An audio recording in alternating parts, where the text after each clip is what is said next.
तो नवरात्रा का संदेश है हमारे हृदय में भक्ति का जागृत होना, 9 इंद्रियों पर विजय प्राप्त करना, 9 इंद्रियों में ईश्वरीय प्रकाश को लाना। तब हमारी विजयदशमी पूर्ण होगी। तब हम 9 इंद्रियां और 1 मन, ये 10 हो गए। यही है विजयादशमी। तभी हम अधर्म पर विजय प्राप्त करेंगे। जो अधर्म की ओर ले जाने वाले अवगुण हैं, जो वृत्तियां हैं, भली प्रकार जब 9 इंद्रियां संयमित हो गई, मन भी नियंत्रण में आ गया, तब हमारी विजयादशमी होगी और तभी धर्म की स्थापना होगी। प्रतिवर्ष हम एक रावण का पुतला फूंकते हैं और कहते हैं आज बुराइयों पर अच्छाई की विजय हुई, आज अधर्म पर धर्म की विजय हुई। विजय तो तब होगी जब हम स्वयं राम के बताए हुए मार्ग पर चलें, राम के द्वारा किए हुए आचरण को अपने अनुसरण में लाएं, अपने चरित्र में लाएं। तो यही है नवरात्रा का संदेश। सबके अंदर भक्ति भाव दौड़ता, सबके अंदर भक्ति भाव की लहर दौड़ती है। सब भक्ति भाव में डूबे हुए होते हैं। बच्चों में संस्कार सृजित होते हैं, पूजा पाठ चलता है, कहीं कथा होती है, कहीं यज्ञ होता है, कहीं रामलीला होती है, तो कहीं देवी की पूजा, तो कहीं मंदिरों में जितने देवी देवता हैं सबकी पूजा। कहने का तात्पर्य ये 9 दिन भजन कीर्तन चलते हैं और भक्तिमय होते हैं। और सनातन माने होता है अविनाशी, एक रस सत्ता को हम तभी प्राप्त करेंगे जब 9 इंद्रियां संयमित हो जाएं, मन भली प्रकार नियंत्रण में आ जाए, तब हम धर्म स्वरूप परम तत्व परमात्मा को प्राप्त करेंगे। तो ये है सनातन धर्म से इसका जुड़ना। लेकिन जब तक हमें जानकारी नहीं है, जब तक हमें ये ज्ञान नहीं है कि हम देवी की जो पूजा कर रहे हैं, देवी की पूजा नहीं, प्रभु श्री राम की पूजा करनी चाहिए। पूजा पाठ करना व्यर्थ नहीं जाता है, उस पूजा पाठ करने का फल मिलेगा। लेकिन जब कोई संत मिल जाए, सद्गुरु मिल जाए, तो हमें पूछना चाहिए कि नवरात्रा क्या है विजयदशमी और क्या है दीपावली, और क्या है एकादशी और क्या है होली, क्या है रक्षाबंधन। जितने त्योहार हैं सभी आध्यात्मिक हैं और सभी त्योहार हमें भगवत स्वरूप की ओर लेके चलते हैं। अनजान में किया हुआ पाप भी भगवान क्षमा कर देते हैं, और जानबूझकर जो किया जाता है उसे अक्षम्य है, वो क्षमा नहीं होता।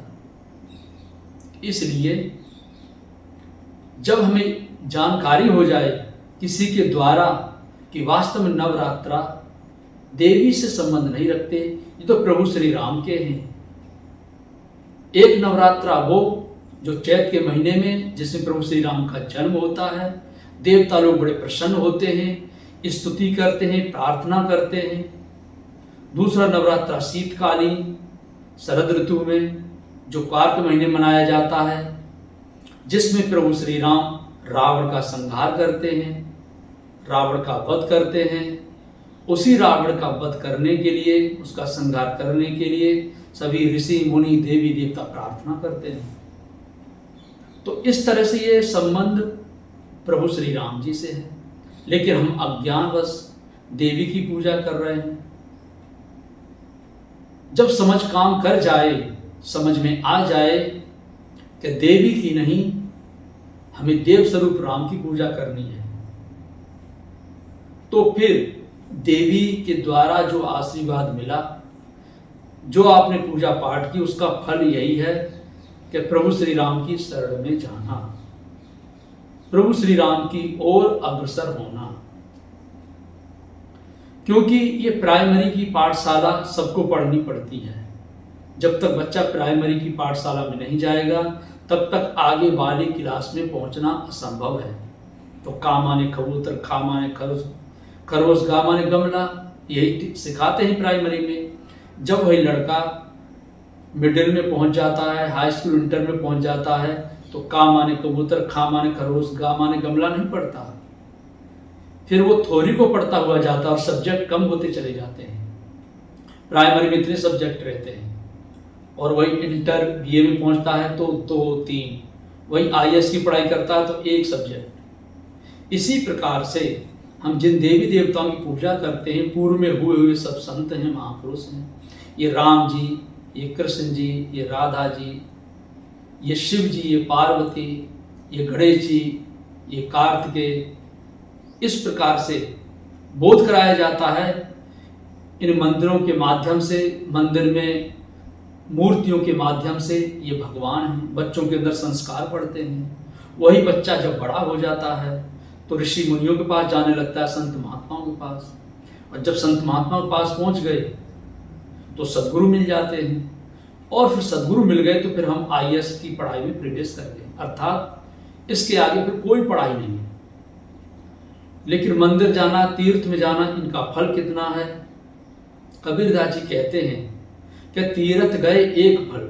आप किसी तीर्थ में जाते हो, रामेश्वर, कन्याकुमारी, बद्रीनाथ, केदारनाथ, काशी विश्वनाथ, विंध्यवासिनी, जहाँ सिद्ध पीठ है वहाँ पर भी तीर्थ ही हैं, तो एक फल मिलेगा। तीर्थ गए एक फल, और संत मिले फल 4।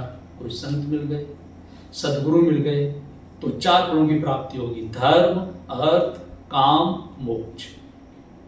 और सद्गुरु मिले अनंत फल, कहें कबीर विचार। और सद्गुरु मिल गए तो अनंत है परमात्मा, जिसका कभी अंत नहीं होता। वो अनंत परम तत्व परमात्मा से मिलन करा देंगे। और इतना ही नहीं, उनसे जो मांगोगे वो सब मिलेगा, जो इच्छा करोगे पूर्ण होगी। यही भगवान श्री कृष्ण अर्जुन से कहते हैं, अर्जुन, जहां भी मनुष्य की श्रद्धा झुकती है और देवी देवताओं के रूप में पूजा करते हैं, उनकी पूजा को मैं ही पूर्ण रूप से फल देता हूं। अर्जुन ने कहा, जब देवी देवताओं की पूजा करने से फल मिल जाता है तो फिर इसमें हानि क्या है? तो भगवान श्री कृष्ण कहते हैं, अर्जुन, फल मिलेगा और नष्ट हो जाएगा। कि देवी देवता नाम कोई सत्ता नहीं है। और जहां मनुष्य की श्रद्धा झुकती है, पीपल में, बरगद में, किसी देवी में, किसी मंदिर में, तो उनकी श्रद्धा को मैं ही पुष्ट करता हूं, और फल मिलेगा लेकिन नष्ट हो जाएगा। हमने मेहनत की, 9 दिन हमने व्रत रखा, लौंग का जोड़ा रख करके माता की उपासना की, फल हमको मिला और नष्ट हो गया, तो ये पूजा पाठ किस काम का?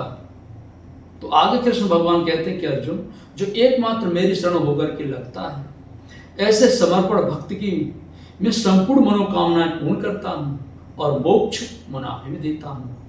हर व्यक्ति चाहता है कि हमारा कल्याण हो, हमें मोक्ष की प्राप्ति हो, लेकिन मरने के बाद आज तक मोक्ष ना कोई पाया है और ना पाएगा।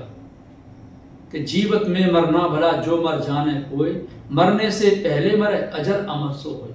मरने से पहले मरना होगा। कि अवधु जीवत में कर आशा, नुए मुक्त गुरु कहे स्वार्थी, झूठा दे विश्वासा। जो कहते मरने के बाद मुक्त हो जाओगे, ऐसे गुरु ये झूठा विश्वास देते हैं, वो स्वार्थी गुरु हैं। कबीरदास, अवधु जीवत में कर आशा, जिसकी वधु नहीं, जो माया से उपराम है, ऐसे सदगुरु की शरण में जाओ। और जीते जी मुक्ति है, मरने के बाद नहीं। मरने के बाद तो फिर जन्म होगा, जैसा कर्म किया उसके अनुसार। और जीते जी ही संपूर्ण विकारों को नष्ट किया जाता है, और विकारों को नष्ट करने के बाद हम परम तत्व परमात्मा का साक्षात्कार करते हैं। तो इस प्रकार से कृष्ण भगवान कौन हैं? यत्र योगेश्वर कृष्ण है। भगवान श्री कृष्ण योगेश्वर, सदगुरु, महापुरुष हैं। वो एक जगह कहते हैं गुरु गरियान, मैं गुरुओं का गुरु हूं, अर्थात मुझसे पूर्व में जो ऋषि महर्षि इस परम सत्ता को प्राप्त करने वाले हुए हैं, वही गुरुत्व मेरे अंदर है और आगे भी पाएंगे। तो नवरात्रा के पावन पर्व पर रामायण का पाठ करना चाहिए, गुणगान करना चाहिए, कीर्तन करना चाहिए। और जब समझ में आ जाए कि वास्तव में ये देवी एक है, जो माता पार्वती हुई, उन्हीं के 9 नाम हैं और 9 नाम पर 9 देवी खड़ी कर दी है। इन 9 देवी खड़ी करने का कारण बस इतना ही है कि आप 10-10 रुपए डालोगे तो 90 रुपए हो गए। एक चढ़ावा की खातिर अपनी उर्दुर पूर्ति के लिए 9 देवियों की प्रतिमा बना दी है 9 नाम पर, जबकि देवी एक ही है। तो हमने आपको बताया कि क्या सिंह क्या है, उसकी अष्टभुजाएं क्या हैं, और देवी और देवता, इसके विषय में भी हमने प्रकाश डाला।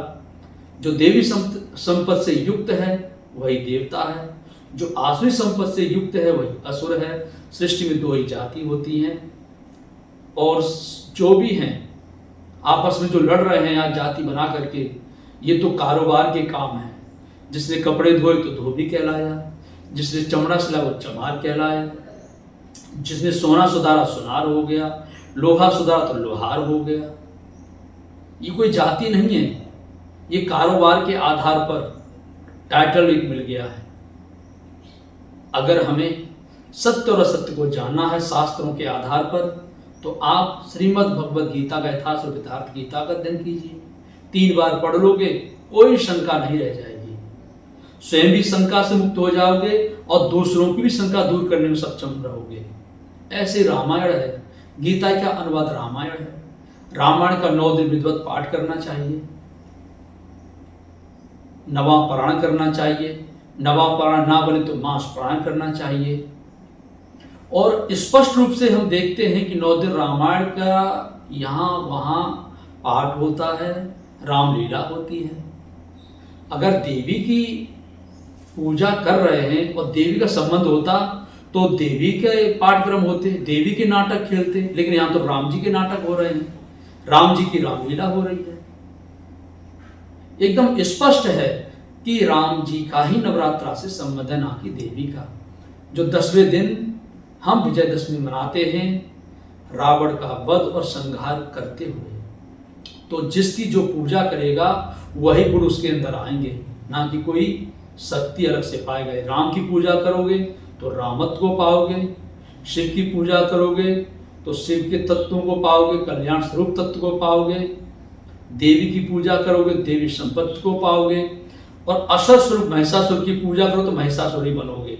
तो गर्दन कटनी है, संहार होना ही होना है। रावण की पूजा करोगे तो रावण बनोगे, रावण की तरह दुराचार व्यभिचार की भावनाएं कल्पेगी, तो संहार होना है। किसी धर्मात्मा के द्वारा, किसी की भी द्वारा हो सकता है। तो वास्तव में सत्य और असत्य को जानने का सरल तरीका है, हमारे संतों ने बड़ा शोध करके बताया। भगवान के नाम का सुमिरन, कि जाना चाहे गूढ़ गति जेहू, नाम जी है जब जाने त्यों। आप गूढ़ से गूढ़ रहस्य को जानना चाहते हो तो नाम का जाप करो। आप जानना चाहते हो कि देवी की पूजा करें कि देव परमात्मा की पूजा करें, ये नाम आपको परिचय दे देगा।